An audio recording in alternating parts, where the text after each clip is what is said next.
Hello YouTube, my name's Cody. This is my first review video post. I'm going to try to keep these short and sweet and to the point. I don't want to bore any of you. I hope you find this to be interesting as well as informative. Today I'm going to review Stephen King's Christine. It was released in 1983 and was written, and I'm assuming, the late 70s, early 80s. It is about Arnie Cunningham, who is a loser in school. He has bad acne. He doesn't really have many friends except for Jock Dennis Gilder. All that changes when he finds Christine, the 1958 Plymouth Fury. The car is possessed and changes Arnie. It really does. And he treats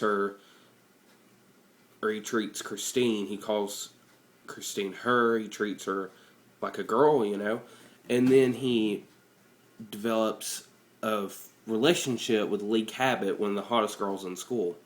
I thought this book was it was a good read. I read it the first time 3 years ago.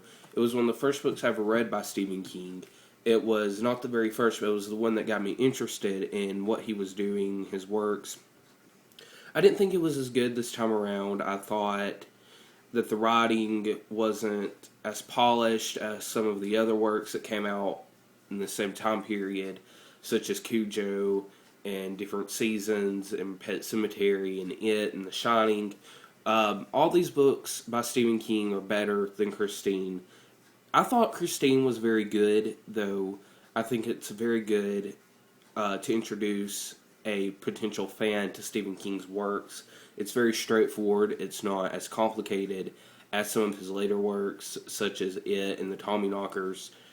It's very easy to read. It's not too bad on length. It's about medium length as far as King books go.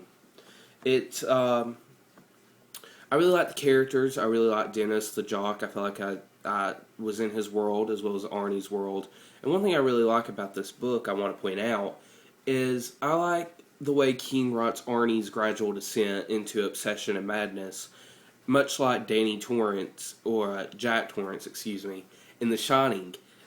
King is very great at writing characters that slowly go mad because you feel for these characters. And it's really sad to see them go so low, and it's very believable too, and it's just horrifying, and that's one of the most horrifying aspects of this book. I just felt like some of the writing wasn't very strong. I felt like King, this was one of the first times King really went for the gross out factor to get a rise out of his readers, instead of a better way of writing to get a rise out of his readers. It's a decent book, though. I don't know if I'll read it a third time, but I'm glad to say I own it. It's worth a read, maybe not in hardback unless you're a big fan and for some reason you've not read this book yet.